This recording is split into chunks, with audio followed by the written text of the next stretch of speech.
आज राजधानी पटना में हिंदुस्तानी आवाम मोर्चा के युवा प्रदेश कार्यकारी की बैठक आयोजित की गई। बैठक में देश में हो रहे परिवर्तन और बदलाव की नई तस्वीर पर विस्तार से चर्चा हुई। वक्ताओं ने कहा कि युवा राजनीति और युवाओं की भूमिका लगातार मजबूत हो रही है और इसी को लेकर युवा वर्ग के मुद्दों, उनकी समस्याओं और आगे की रणनीति पर गहन मंथन किया गया। बैठक को संबोधित करते हुए वक्ताओं ने कहा कि आज के युवा ही देश के वर्तमान और भविष्य हैं। जिस तरह युवा नेता अलग अलग राज्यों में अपनी आवाज मजबूती से उठा रहे हैं और अपने अधिकारों व मुद्दों को लेकर प्रदर्शन कर रहे हैं, वह लोकतंत्र को मजबूत करने का काम कर रहा है।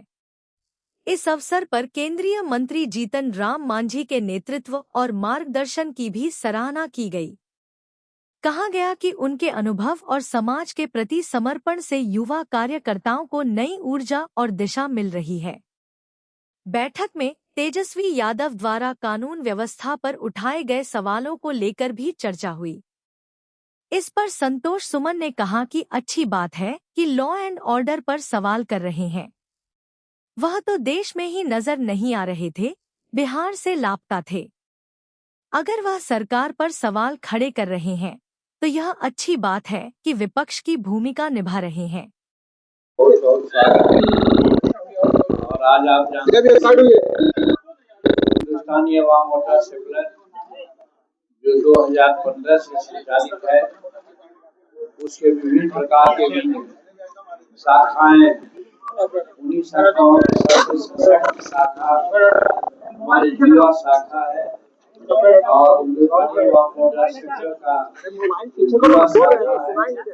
उसी का राष्ट्रीय कार्यकारिणी एक पटना के पवित्र भूमि में पाटलिपुत्र के पवित्र भूमि में आज आयोजित है और उसी अवसर पर यहाँ पर सभी लोग जुटे हैं। सभी हमारे कार्यकारिणी के सदस्य हैं।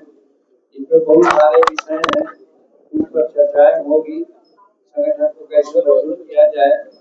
हमारे युवा आज सचमुच में हिंदुस्तान में सबसे ज्यादा और बिहार में हिंदुस्तान से ज्यादा युवा है। युवाओं में क्या संदेश जाना चाहिए, युवा कैसे संगठित रहें, कैसे अनुशासित रहें, क्योंकि युवा ही राष्ट्र के कर्णधार होते हैं। उनके बिना कोई काम नहीं चल सकता है। तो आए दिन देखा गया है कि हमारे युवा कुछ भ्रांतियां में आ गए हैं और उसके चलते कभी नशा का, कभी और सब चीज का सेवन कर करके कुछ लोग 2-4-5% जो हैं हमारे, वो इधर उधर हो रहे हैं।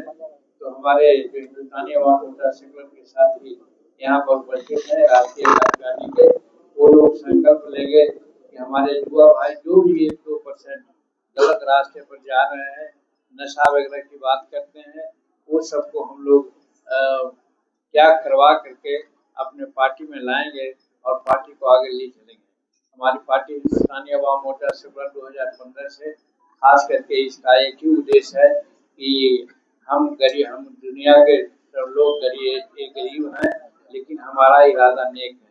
और इसके साथ साथ हम लोग जानते हैं कि मुख्यमंत्री के काल में जीतन मांझी जो मुख्यमंत्री रहे थे 9 महीना, उस समय करीब 34-35 ऐसे निर्णय लिए थे जिसमें युवाओं के लिए, महिलाओं के लिए, खेती मजदूरों के लिए, खेती के लिए और सिपाही के लिए और सब तरह के लोगों के लिए काम कर रहे थे।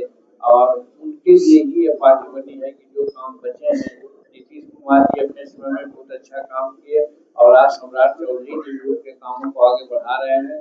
लेकिन कहीं कहीं कुछ अगर कमी हो जाती है तो हमारे युवा लोग उनसे मिल करके अपनी बातों को उनके सामने रखेंगे और ताकि और सशक्त रूप में हमारा बिहार और भारत बढ़े और खास करके युवा संगठित होकर के आगे बढ़े, जिससे कि हम भारत को शक्ति मिले और भारत को आगे बढ़ाने का संकल्प जैसे नरेंद्र भाई मोदी जी लिए हुए हैं। जिसको लगाओ जल्दी।